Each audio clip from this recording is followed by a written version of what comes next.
Hey Lewis, how's it going? It's going good. It's good. Uh, you've been playing quite a bit of Zero Time Dilemma, I'm sure. Yeah, I started playing yesterday and I have 10 hours under my belt, which to a lot of people probably isn't like all that much considering, oh, it's a brand new game. You got to be playing it all the time. But I have like things to do, but like yeah, I've been playing a lot really, considering, this is like probably the longest I've actually sat down and played at a game for like continuously for a long while, with the exception of like an MMO, because like it's yeah, I've been playing a lot basically. I mean, that's how I was the same thing when I played it. I mean, it's the third installment in a series we really like, so I mean, of course Mm. we're gonna be like, I need to fucking play this shit. So Yeah, that's just how it goes. yeah, yeah. No, it's wonderful, really. Like it really is one of the most engrossing games. Like I was very surprised by like I'm not gonna say anything spoiler related, but the new concept with the three teams, that kind of frightened me at the start because like I really enjoyed the idea, especially in Virtuous Last Reward where you controlled, one character through an entire idiot, and then you learn more and so more things about the character, and until the very end when that huge plot twist is just a big old smack in your face. It's like, oh shit, this character, whoa, you learn a lot more about your own character. But then like, so when the entire thing with like there wasn't actually one solid main character, kind of like frightened me. But they are actually doing a really good job of it this time around. I really love it. Yeah, it's gonna be interesting to see your thoughts after you finish the game and such. But Mm. we'll try and get through this quickly so you can get through ZDD. It'll be a little quicker anyway since we have one show less since Bungo Stray Dogs finished last week. Mhm. So then we should just jump right into it. So our first show that we typically cover was Kabaneri, which ended this week. I Woo. think did everything we watch finish this week? I mean, obviously ReZero is going into a second core, but yeah, Yeah, then yeah. also Hero Academia finished. So yeah, Kabaneri and Hero Academia finished, and ReZero is going for its second core. So it'll Mhm. be interesting to discuss those at least. But yeah, we usually cover Kabaneri first, and that's not going to change. So, what did you think of the final episode of Kabaneri, Lewis? It was like, I don't know. Like it was. It didn't feel all that climatic, really. Like it didn't. I didn't really care. Like it's just like a few things. Like they kind of just at the bit there. When Biba, whenever he did it, uh, injected Ikuma with the white blood, white or the white potion or whatever. For some reason, it felt like that they were trying to like, oh, but there was actually good in Biba all along. He really cared for Mume and Ikuma, and like he really wanted just the best for them. The dude literally killed thousands of people and put Mume under mind control. You're not going to make him a good guy with like one act of somewhat decency. So that was, I don't know. I don't know what to think of that. Then suddenly, just with the black blood that Ikuma took in, he has fucking Jedi powers. He can like force a goddamn train off its the tracks with his goddamn mind force or whatever. I don't think that was like established any other, like I don't remember any other like a Kabaneri doing that. Like obviously when you take the black blood, you might turn into like the black cloud or whatever they call it, or, but he was able to like control it, and because he's a good guy or whatever. But what what why do they have like the force powers now? I don't understand that. Like I think they just put it in because it looked cool. I think that was the main point of Ikuma like taking the black blood. He got the haircut, make him look cool. He got like the black iron shards or whatever all over his face and body to make him look cool. He got rid of the cave to make him. Everything was like in that last episode was just to make Ikuma look cool. Really, that's all I can really get from it. Um, Mume. It's kind of strange. Like Mume was kind of she killed Biba, but it was kind of like, listen, man, I still like you, but I kind of like this Ikuma kid a little bit more. So sorry, brother, you gotta die. It wasn't really out of like what I would have expected from Mume's initial reaction from like coming out of the Iron Shroud was like, I can't believe my brother, who I've trusted with my life, who has given me this new power, has betrayed me and used me as his toy to nearly attempt murder of my best friend and ostracize me from my other group of friends. I can't believe this guy has done this to me. I'm going to kill him. That's what I was expecting. But no, it was just like, oh no, the guy who I trusted is killing my good friend. I'm going to kill my brother. Like it was a very like on the spot thing that it wasn't really done out of vengeance. It was more done out of protection for Ikuma, which was very strange to see because at no point along the way did Mume ever express anger or frustration or just wanting to get back at Biba for all the fucked up shit that he'd done to her. So it was very weird just to see that not happen, really. I almost feel it was just kind of strange. Well, it's not strange, but it kind of adds to the way that it just didn't feel all that climatic to me. Like, usually it had that sort of like, one solid ways of finishing an arc or an ending is to have, revenge. Vengeance is taken. That's how you would finish, like, rivalries. Vengeance wasn't really taken there. Sure, yeah, Mume killed Biba, but it was out of protection and not vengeance. So that felt weird. Other than that, looks like Kurisu and Aime are probably going to bang, which is probably like, the only good thing to take away from it. But yeah, it just, is there a season 2 of Kabaneri? Because like, it just didn't feel like it ended to me. Like, sure, like they're literally like, they went driving into the sunset basically, but it just didn't feel like it ended really. It just kind of feel like it stopped more than anything. Yeah, I don't know anything about a season 2 of Kabaneri being in the works at all. Like, I haven't seen an announcement or anything like that. It might be in the same vein as Attack on Titan, where it's basically like, yeah, there'll be an S2 eventually, but there isn't like an official announcement with like a planned second season or anything. So right now it ended as it's a thing. They brought up Biba like 3 episodes ago so they could have a final villain to confront and then end the show on, or the season, or whatever the hell it ends up being. Yeah, but as far as thoughts go, I mean, we've been pretty much in sync on this throughout this run, and this episode hasn't really done anything. This episode really, you know what it was? Is like, my thoughts on this episode are basically that it made me, how do I put this?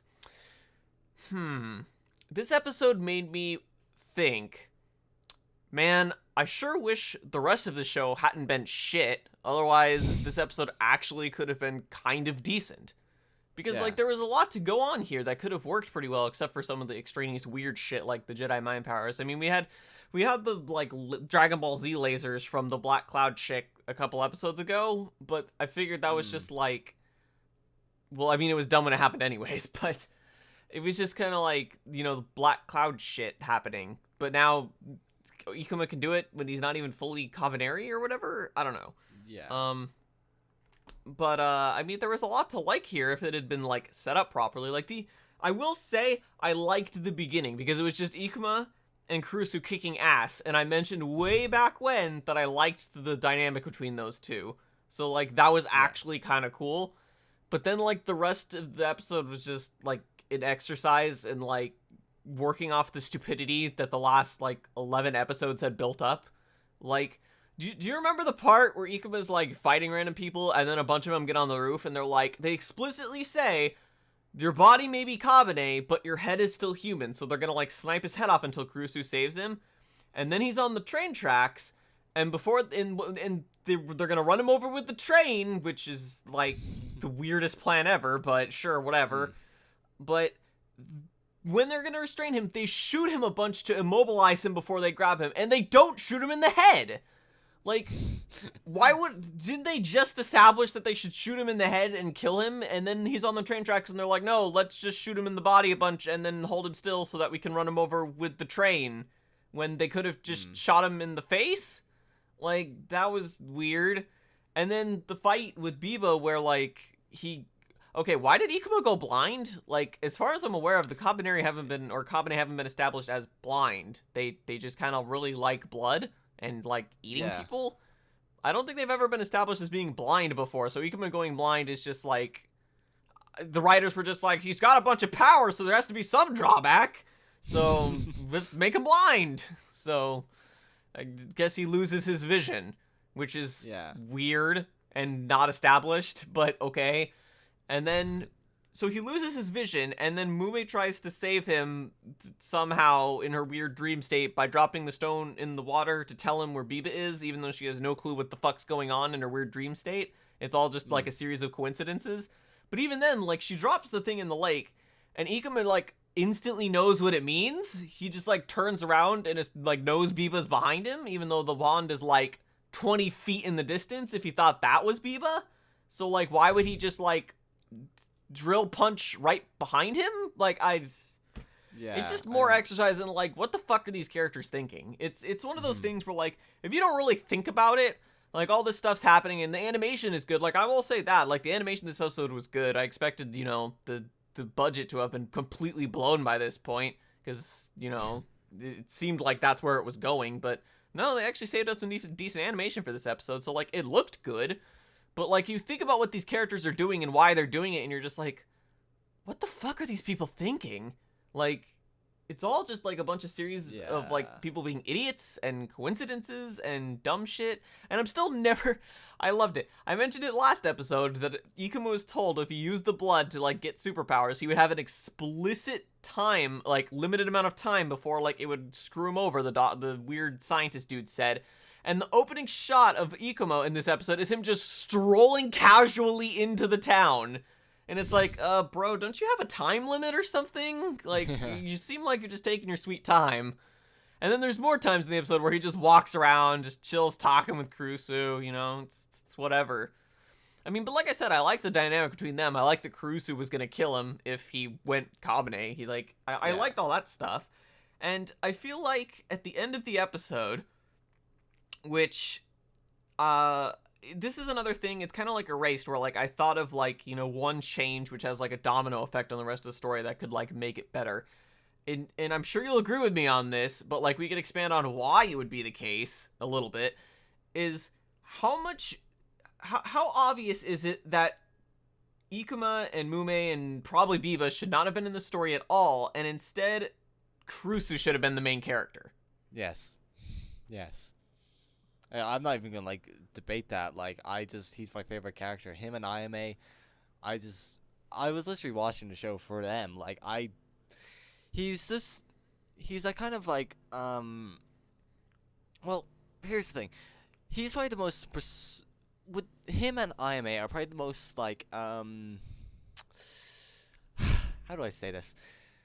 They have the most sense of, humanity and actual, like, feelings to them. Like, they have other things to them other than the Kabaneri. I mean, not the Kabaneri, but the Kabane. Like, that was probably the most important thing within the show, within setting up characters, is that, you know, if you want them to actually feel human and actually make them feel like real people, they can't just be completely focused on fighting off Kabaneri, which is kind of strange, because, like, in a situation like that, you would be, like, doing that. That would be your priority. But, like, it is a very clinical thing to make that not like their priority. Because like, if everyone is just fighting off Kabaneri, then where is the difference between everyone else? Like, if everyone's just fighting for survival, if everyone's just like working on the train, there isn't really like a difference between each character to the next. Like,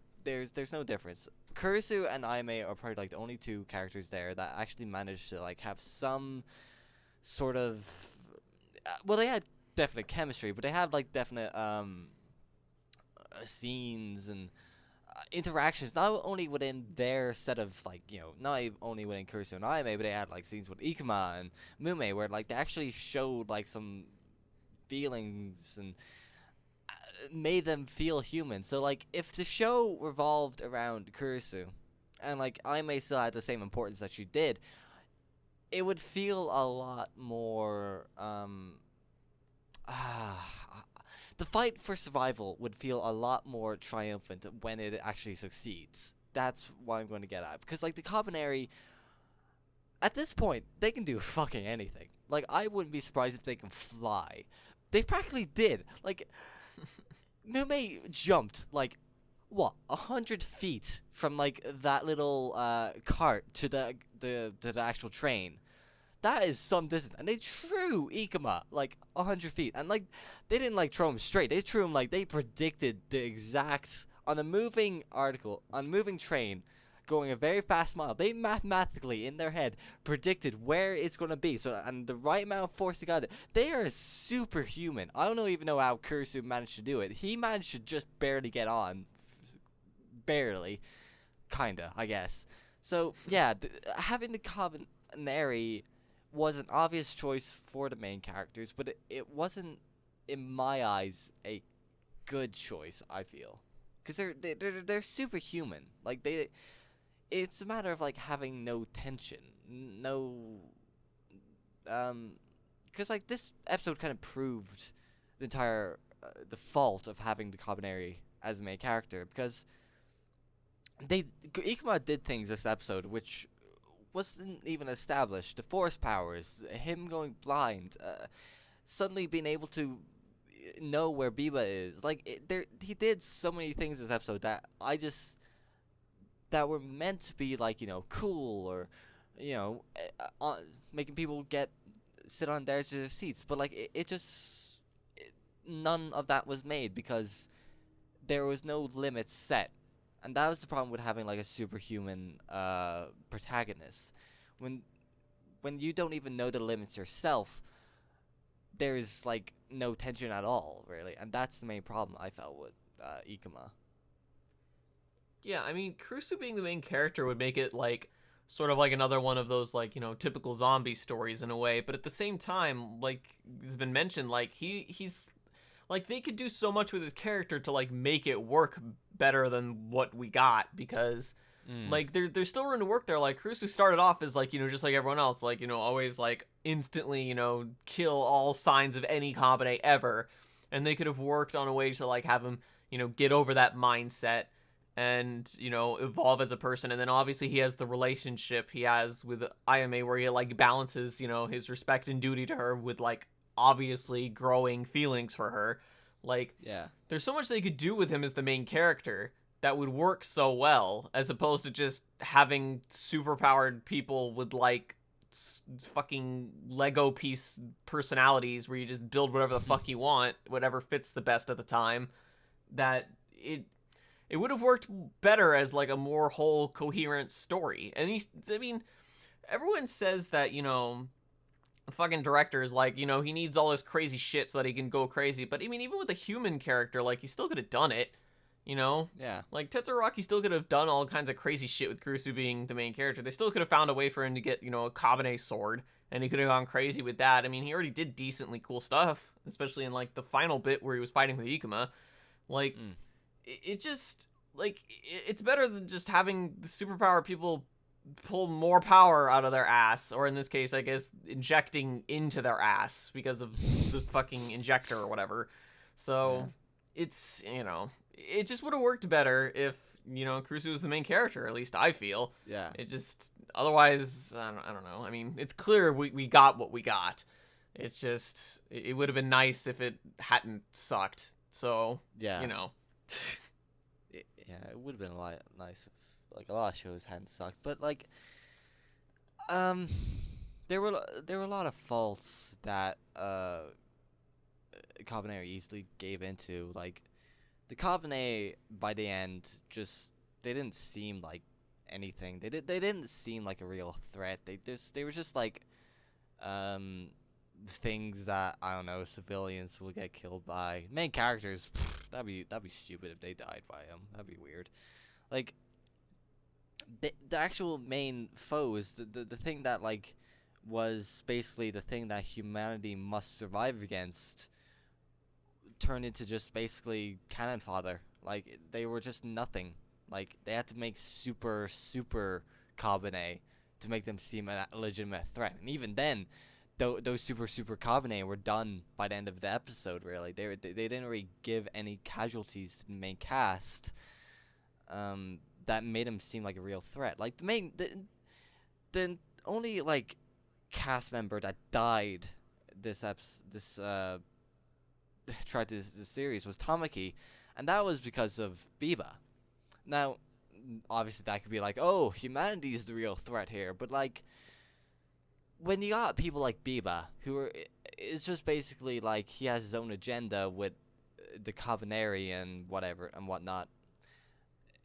That's another like kettle of fish really, because like it doesn't really um fit in, because like it wasn't really like Biba versus humanity, or like the Kabaneri, the bad Kabaneri versus the good Kabaneri. It was more like Biba had his own little agenda which he wanted to achieve, but Ikuma was just basically being that like thorn in his side that was just preventing him from doing that. So it wasn't necessarily a humanity versus bad sort of humanity in a like apocalyptic setting.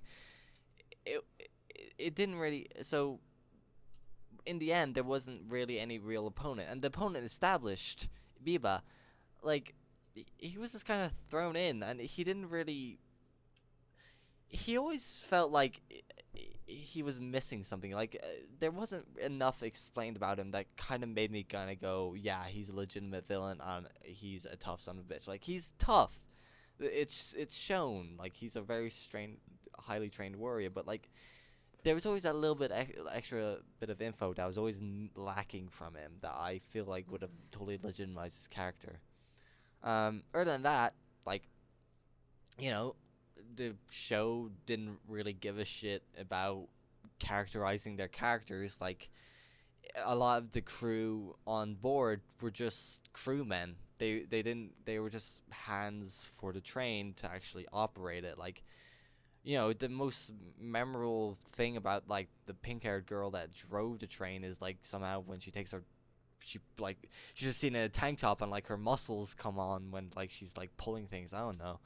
And then the dude who like betrayed him, that was his most memorable thing, and suddenly he's like just put in dangerous jobs. Tamaki, well, he died.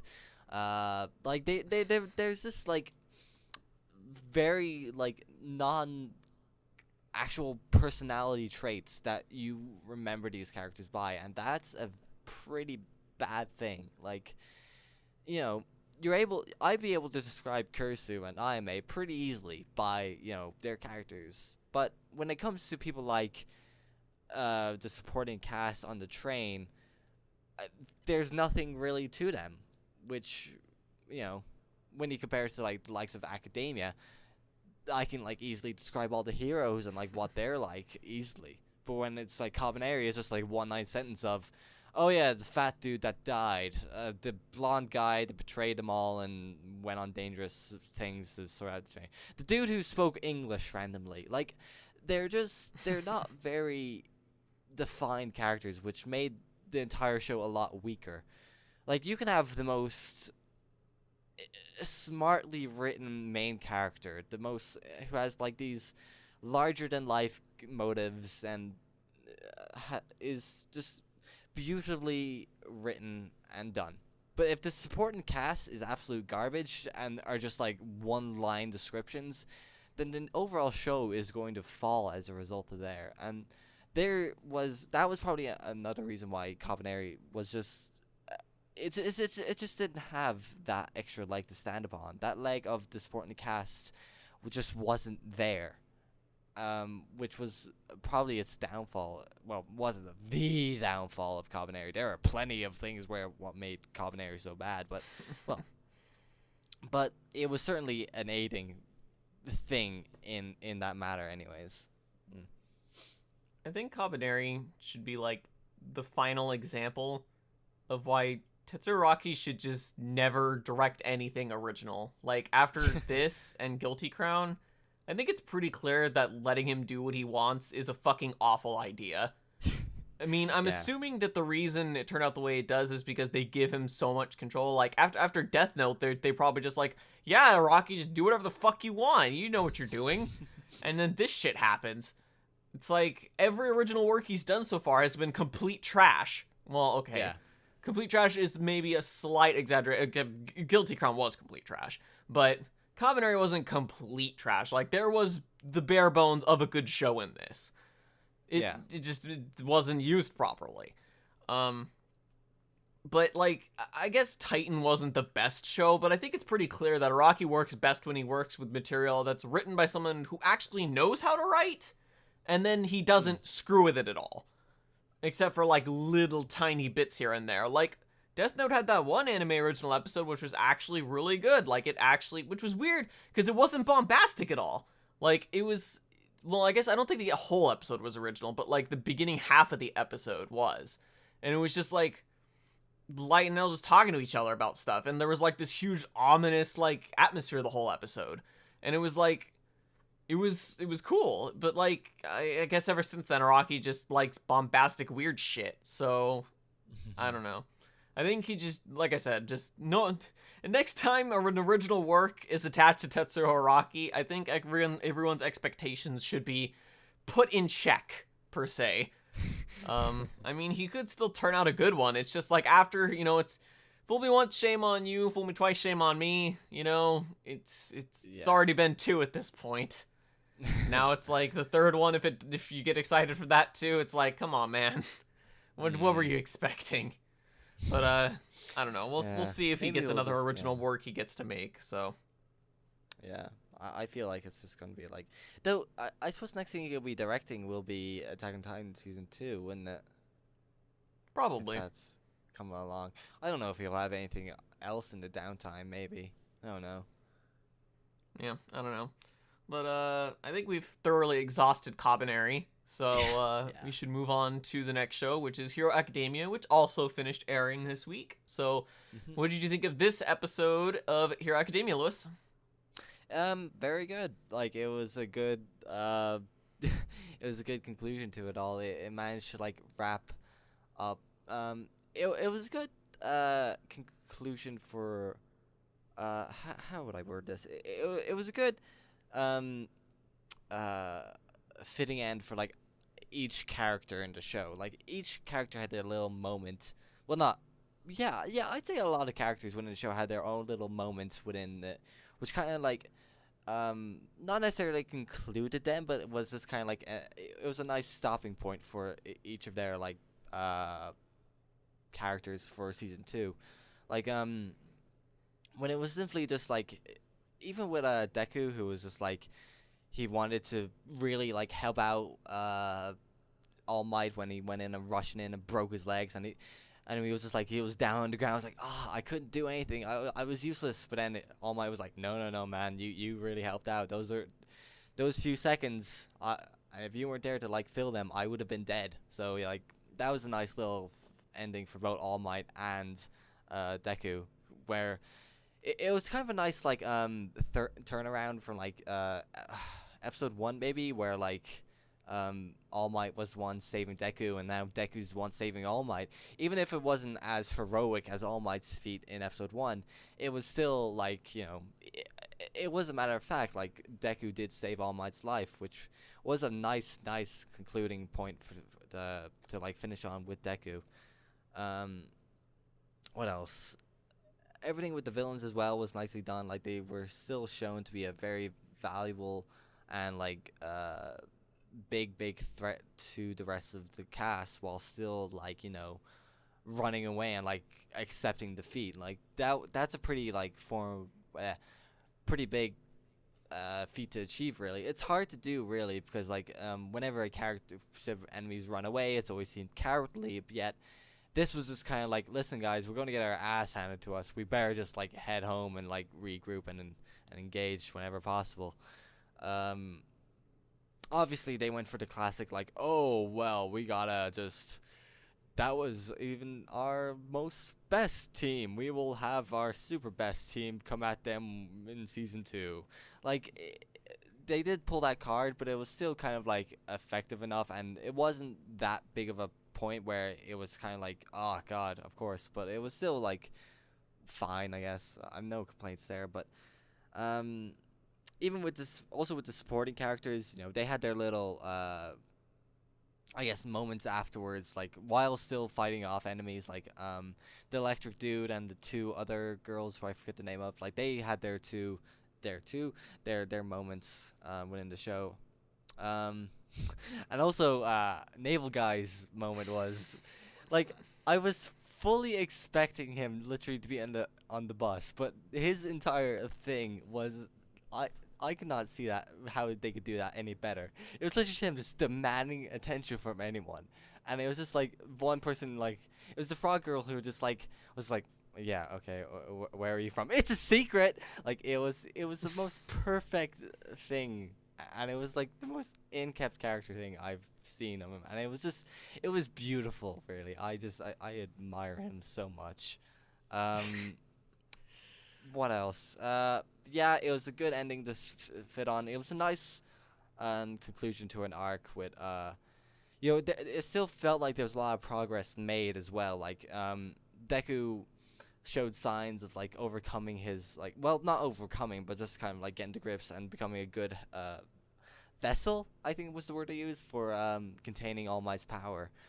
By It was only that one occasion where he didn't manage to break his fist, but it still like showed signs of progress within him. Ida is really coming into a form of being like the good, lawful good character that he is, being the good class rep that everybody deserves.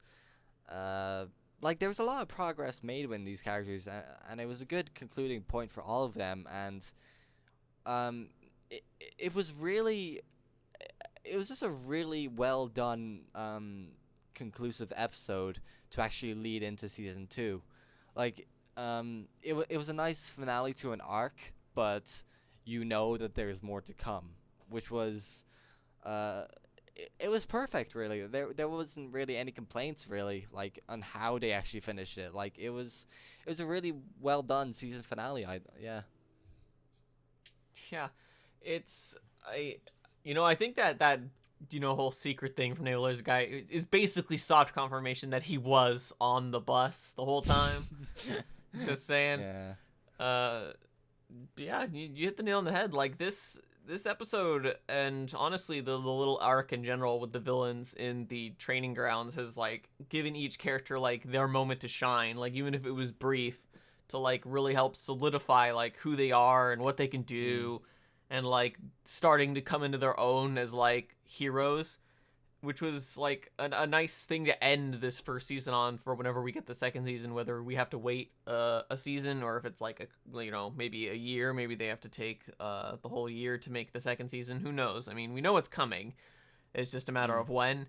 But it was a good note to end the first season on. And I mean, we covered it last week, but it was like, again, just the example of ambition versus competency, and Hero Academia knows how to handle what it's doing with its characters, and it really helps because its characters are like all there is to it. Like there's no real plot in Hero Academia other than become hero, so it's really about the characters and like how they grow into the people that they want to be. So it was not this was a great arc for like us fully establishing everyone, and like maybe you like people you didn't like before. Like we didn't really get to see it all during like the training bits beforehand. So it was great. I mean, you covered all the positives really. I mean, I could just repeat what you said for the most part. So yeah, I mean, I guess as far as general thoughts, like it was a solid season of Academia. Like I liked it Yeah. more from the beginning than you did, but we were on the Yeah. same Yeah. page by the end, so that was cool. And Mm. I'm looking forward to season 2, which I'm sure we'll cover. Like, I mean, I assume we'll cover Yeah. second seasons of most stuff that we cover on this, so it'll be cool when that airs, and we'll get to see how the characters further develop from there, and maybe eventually Naval Laser Guy will finally get his spin-off that we want. So that Yeah. that could maybe eventually happen. Who knows? Maybe. But yeah, you already covered all the stuff. I could, yeah, I could just point at you and say, yeah, what you said. Yeah. Yeah. Like, in retrospect, I would probably be able to appreciate the first few episodes of Academia a hell of a lot more now that, like, of what I know what's coming. Because my main complaints within the first few episodes was that it was just concentrating too much on Deku. You know, there wasn't really enough. There was a huge cast they weren't paying attention to. Now that they've literally gone about and proved me 100% wrong in saying, yeah, we're here to like make a good solid cast of like 20. I forget how many there is, but there's a lot of heroes there. Yeah. Um, and we want them all to have like the individual traits. They want to have their own little like quirks and mannerisms. We're all about that. Now that they have that done and they have that all set up, I'm willing to just put my hands up and say, yeah, I was wrong. And in retrospect, then I'd probably be able to appreciate the first few episodes of Academia a hell of a lot more now. In regards to Naval Guy, I feel like he's just going to have, like, he's probably going to, like, save the day sometime in Season 2. Like, they're going to be, like, Deku's going to be down, everyone's going to be hurt, and then Naval Guy's just going to be like, oh, crap, you're all here. And then he just, like, shoots his, like, naval gun, and then he just saves the day. Like, I feel that's what they're leading up to, and then everyone's going to love Naval Guy. He's going to be the hero that we all deserve and love. And he's just going to be a beautiful boy, and he's going to get all the attention that he wants, and it's going to be beautiful. The hero that we both want and deserve. Yeah, he's like Batman, but like, you know, gives away free candy every now and then. It's not want, actually. I think it's the hero we need and deserve. Yeah, but we Isn't that also what it want is? him. It's well, I mean, it's one or the Yeah. other. It's either the hero that we don't need but deserve, or the hero that we don't deserve but we need. So Naval He's Laser Guy is the hero we yeah. deserve and need. And want. Yeah, was that all you wanted to cover about Hero Academia? Yeah, it was short and sweet, but like, yeah. Yeah, largely just a conclusive episode for like everything we've already been saying. Like, again, it's competency, and so we've already covered pretty much everything it does already. So this was just like, yeah, it kept doing what it was doing before. So other than, you know, Kabaneri, where we're like, wow, look at all this extra stupid shit that happened. So Yeah. that'll move on to our last show to cover, since mentioned before, Boom and Stray Dogs ended last week, which is ReZero. So what did you think of this week's episode of ReZero, Lewis? Boy, Subaru really dug himself into a hole here, huh? Yeah, it was a tough watch in regards that, like, it wasn't bad, but it was just hard to watch. It was gripping. Like I understood why Subaru was like that. Like, I felt like this sort of thing would happen, but I feel like I didn't necessarily. It wasn't that I felt like Subaru was above like lashing out, like, because they were all going all for making Subaru like this like super nice character that like bundles all his frustrations in himself and just lets it go. But like, obviously, like, you know, that doesn't happen. Like, we got it was a perfect uh retaliation, I guess. I'm not really sure what the correct word would be, but he's I kind of felt like I wasn't surprised, but I was definitely shocked, if that makes sense. Like, Subaru was just like, when Emilia was basically just going to him and was saying like, you know, I don't need you here, when all the other times Emilia needed him. like it was definitely just a smack in the face for him. Like it wasn't that like he feels like he's there for granted, even though he said that. But it was just like he needs to be with Emilia because that's the person who he just really cares for in the world, and it was just clearly shown. And so when that chance for him to be able to just basically just uh how would I say this, like the chance for him to actually be with Emilia when he needs her, when she needs him the most, or when he feels like she needs him the most, is taken away from him, he's just gonna be obviously super fucking pissed about it and be like, well, like you wouldn't be here if it wasn't for me. And it was hard to watch. That entire scene at the end was obviously purposely hard to watch, and especially with how contorted Subaru's face got throughout the episode.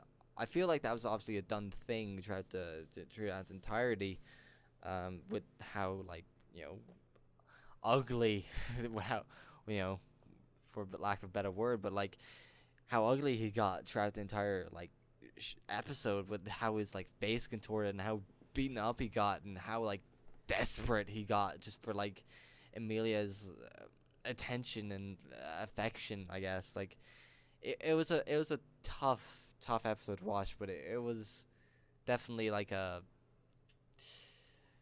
can see what I can kind of see the kind of like way why people think that this is going to be like dark, like a darker route now, or an edgier route, but or an arc, should I say? Like, but so far it was handled in a way that made me kind of like go, yes, I understand his actions, but Jesus fuck, man, calm it down a notch, please. You're hurting me inside. Yeah, it's. I mean, I'll expand on like stuff you were saying in a minute, but like to just cover like other stuff that happened in the episode briefly, because I mean, obviously the big moment of the episode is like the ending 5 minutes, but like to mention some other stuff that happened in the episode, like a lot of it was to build up to the last episode, but we got occasional things here and there. I think the biggest one was when Subaru was starting shit with the Knights and Rosewall started smiling. There was a weird implication there that I'm sure that's like again hinting about like things for us to consider about his motivations. Like we know that he wants to kill the dragon or something somehow, but apparently Subaru starting shit is like something he's also fond of. Like it's maybe he just doesn't like the system itself, because apparently the nomination is to be the dragon's priestess or whatever, and apparently maybe killing the dragon will like kill this system they have set up. So maybe him like causing a ruckus is like something he enjoys or something because he wants the system to go away. I mean, who knows? I'm also more curious about Reinhard. Like, he's just immediately thrown in everything on Felt, which seems a bit abrupt. I mean, Reinhard's a good guy and all, but for him to just suddenly throw in like all his chips on Felt, and like she's talking about this crazy revolution, tear down the system, and he's just like, yep, this is the candidate I believe in 100%.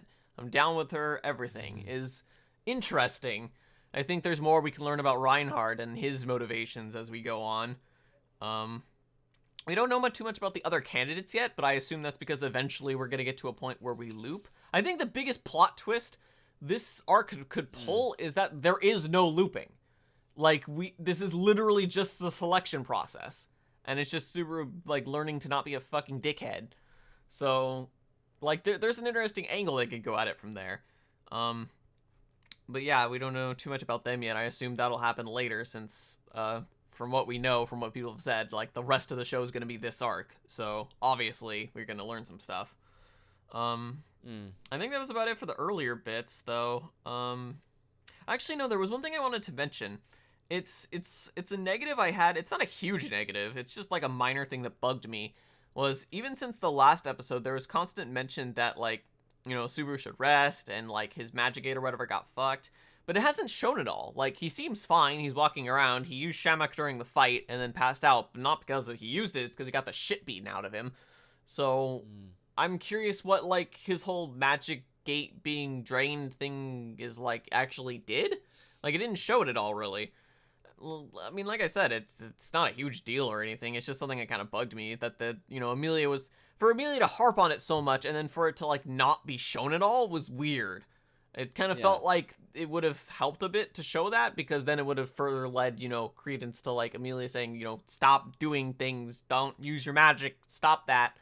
I mean, it's still like, don't do, she's asking him to not do something, leading into the scene. She's, asked him to not do all these things, and then he just did them anyways. And for him to just say, it was for you, and she's just like, what the fuck are you talking about? I didn't tell you to do any of this. Is Yeah. the scene was really good at painting both of them in like a justifiable light in their own ways. Like, obviously Amelia told Subaru not to go to the capital. She told him not to use his magic. She told him to stop causing a ruckus when he was causing shit with the knights. And he did everything. And it was because of his own ego, no matter what he says. It was for her. Even though he said it himself, like, it was because, what the knights were saying and such made it seem like he didn't have the right to be with her. And sure, that's something that's, might annoy Amelia and she can deal with, but for Subaru to, like, bring up on his own and, like, start causing a ruckus over it is, like, it gives her a bad name to, like, cause a scene. And it's, like, it was very obviously a selfish thing for him to do. Like, it bugged him and he started lashing out about it. And then, again, the fact that he just blatantly ignored her wishes is, like, it's clear why Amelia is, like, she wants answers from him. Like, she even tells him, like, just tell me so I can understand why you did these things. And when he tells her, oh, it was for you, and she's just like, but it wasn't. You just got pissed off on your own. Like, she could have dealt with some of this stuff on her own, but he didn't even let her do that because he just got so angry and just did it immediately in reaction. And then when he tried to get scummy in the fight and used his magic when he wasn't supposed to, even though it just ended up getting his own shit kicked in, it's like, it's very easy to understand why Amelia is just like, we're done. Like, it's time to repay the debt and then just, we're done here. Like, you can just go on your own path. But then at the same time, it's also easy to see why Subaru acts the way he does. Like, it doesn't justify him, basically saying, I, have earned a place by your side and you should just be grateful to me. Especially, like, the way he worded it. It was obvious he was getting desperate, but at the same time, like, that was the shittiest thing he could have said. So, it's like, in that regard, it was bad, but at the same time, you understand why Subaru said what he said. Like, he goes through all these time loops, and no one else knows it. So, he knows these characters as far as, like, months worth of information, months worth of time spent together.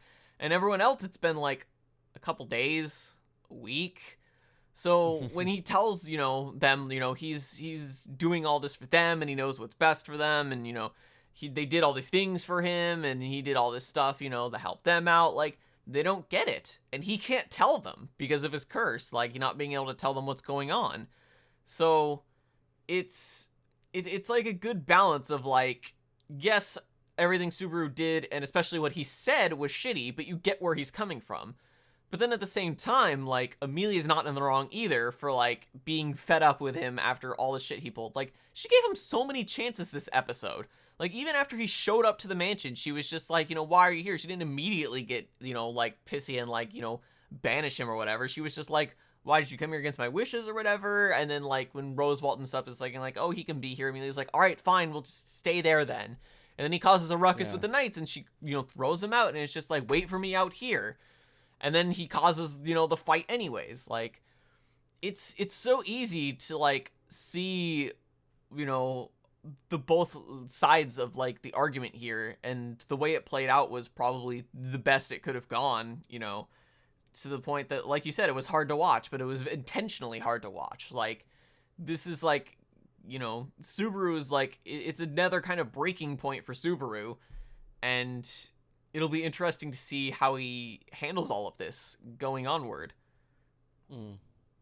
Yeah, like, it's interesting that he said, like, there won't be a loop this time around, because, like, I feel like there is going to be a loop, but he's going to, like, dig himself a further hole, so to speak. Like, he's going to, like, make things worse with Amelia and everyone else that, like, and the loop will start right at the worst point, so to speak. Like, he's going to, like, absolutely piss the fuck off Emilia and Ram and everyone else. Like, he completely, like, goes back on them, and that's when the loop will start again. That's what I feel like anyways.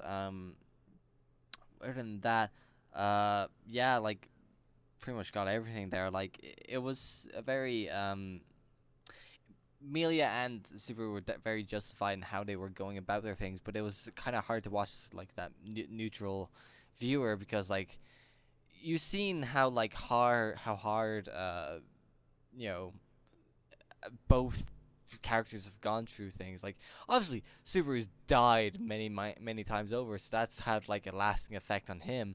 And Milia has had like a lifetime's worth of chastising of just like, oh, you look like a sinister witch, and you're a half elf to boot. Like there's like a lot of they both as a viewer you kind of like know of those kind of like both grievances they had. So when they kind of like had that kind of clash, it was understandable, but it was still it was hard to watch because like you knew that they had that good chemistry before and everything was like that Subaru did was for him, but like Emilia was has to live her life the way she does just to have that respect that she needs really as like that priestess or whatever. So it was a very straining watch is probably the best I can put it.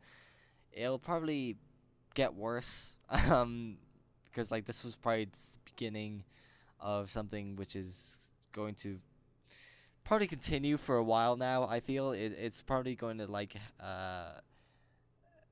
the suffering isn't going to end not so soon really. This is probably going to like last for a while, so it's going to be interesting what sort of ways Subaru is just going to fuck shit up really, I guess. So it's going to be interesting, but it's not like, oh, I don't know, man. Like it's going to be interesting, but it's going to be like hard to watch nonetheless. I'm kind of interested to see how. Now I'm super interested to see how the new OP and ED are, because if it's going to concentrate on how it, if it's going to concentrate on like a I don't know a lonesome Subaru or Subaru maybe abandoning people in the OP, then that's gonna be worrying. Same with the ED, but the ED tends to concentrate on other things like Amelia and that. But uh, it's gonna be interesting. It's gonna be a wild ride that a lot of people are gonna want to get off. Yeah, I saw a couple thoughts on the online of like the episode, and about the time looping thing. I'm kind of on board with people saying like, they it's kind of like what you said, the idea that the loop happens like after this. Like even if it's after just this point, it would still be interesting because it would lead Subaru to need to do some interesting things to earn back Amelia's trust and Yeah. companionship. And it's I mean it's still possible. Like we're 2 episodes into this arc and we still haven't found where the loop is, so we have no idea. So I'm kind of hoping in that vein that yeah, it eventually does get to a part where it loops and Subaru's kind of like, oh my god, I've looped, this is my chance, I could fix the mistakes I made, but it's already after he's made the mistakes. So that would be Yeah. a really interesting angle for it. But even if it doesn't do it, that maybe even if it does restart at the beginning, there's still very many interesting directions that this could go in. Like we still know so very little about what's happening this arc, about where the time loop is going to be, if there is one. I mean, I presume there will be one. It's the crux of the story, but who knows? Um, it'll be it'll be interesting to see how this arc plays out based on all the setup that's happening right now. Is the easiest way to put it. Yeah. Like it's gonna probably. How would I word this? Like I feel like it'll still end with like things being amended, but not everything being amended. Like there will still be some loose threads that will probably end up going for the worse, so to speak. Like I don't know, Amelia's ranking with the priestesses will probably like uh go bad or go sour or just that I don't know, the purple haired guy, voiced by Gishi Takia, he'll end up being Amelia's knight or whatever, and that will make things sour. Uh, I can see a lot of things that how things can be amended, but things going sour within the arc that like, because I feel like this arc's kind of setting things up to be like, we're not going to we're not going to get that like happy ending that we usually sort of get within a lot of arcs here, which is sad, but I feel like that's what they're kind of setting up for. Yeah, I mean, we don't really know until stuff happens, really. So it's really just a matter Yeah. of let's see what happens next episode. Was that everything you wanted to cover about this week's ReZero? Yeah, basically, yeah. Yeah. I like how we still pretty much went for an hour despite one less show. We talked about Kabaneri for a good while, it seems, I think. Yeah, I mean, the problem is we covered Kabaneri's newest episode, and then we covered the show as a whole, and then we covered why the angle that would make it better. So we spent like a third of all of this just talking about like Kabaneri and hypotheticals about it. So Yeah, it's gonna be. I mean, it's gonna be I weird guess when as that finishes, and we're not gonna like have anything just to bash on, really. well, I guess as bad as the show was, at least it gave us a lot to talk about. Yeah, So yeah. there's that. I don't know though. I mean, we'll see. We still have to do our picks. I should mention next week we probably won't start covering the shows that we're gonna do for this next season because not everything will have aired yet. So Yeah. we'll still only be in the process of picking our dark horses. We may pick ones that haven't aired yet before we get to the recording, or we'll pick ones as we like. We'll have to just decide on which shows that we're gonna cover our dark horses of the season. We'll figure it out, and then we have to figure out what the two popular shows of the season are gonna be. Although maybe we'll just pick up one since we're keeping up with ReZero. We'll see what happens. Yeah. But that means next week we'll do kind of a season wrap up. Are you watching anything this season besides what we're covering? I feel like I am, but I probably haven't. Well, we'll cover anything that we've watched this past season next episode, although I guess most of it will just be me talking about stuff. Maybe you can just ask questions about stuff if anything sounds interesting or whatever. Sure. But we can also discuss, there's general topics that I want to go over, or one specific general topic that covers ReZero and a game we both like that I've noticed people saying a lot that I find very odd. So keep that a little mysterious, but that's a topic we're going to talk about next week because it'll be interesting. Ooh. So yeah, that'll do it for this week. So any closing comments, Lewis? By Zero Time Dilemma.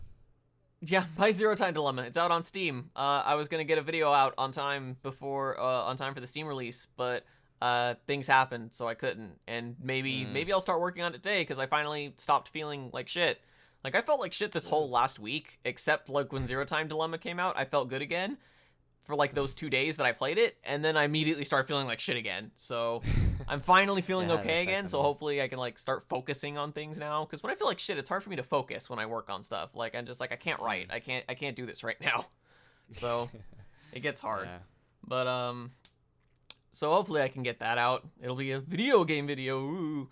Ooh. Other than that, I have the season preview. I'll probably record that tomorrow because I feel like recording that today would destroy my voice too much because we already recorded for an hour yeah. today. So there's actually going to be a season preview this season. Wow. That'll be great. Yeah. I asked you Yeah. for closing comments, and then I gave closing comments. Do you have closing comments other than Buy Zero Time Dilemma, Lewis? Zero Time Dilemma is a good game. Buy it. Yeah. And Follow you my don't Twitter. You don't have to play the previous two. You'll get a little more out of it in certain ways if you've played the previous two games, but you can also play, as someone who's finished the game, I can tell you that you can play Zero Time Dilemma without playing the other two games, despite what anyone tells you. A few things will be confusing, but the overall picture, not so bad. So don't let that dissuade you if that's what you want to do.